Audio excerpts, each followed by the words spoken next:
Hi, today I'm going to make a tutorial for old film filter. It is very easy.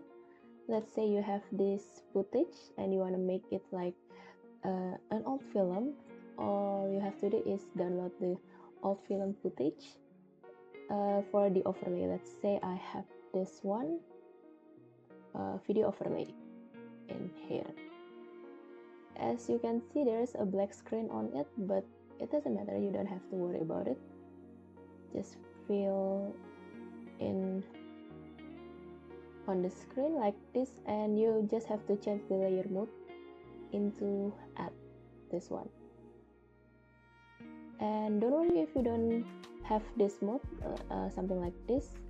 All you have to do is just expand the control panel here in this button, and you can see the layer mode change from normal to add like this. And there you are having a very easy old film filter like this, and you can adjust the opacity here. Okay, that's it.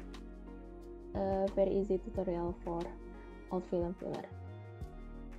Please consider like, share, comment, and subscribe my channel for more tutorial contents. Thank you.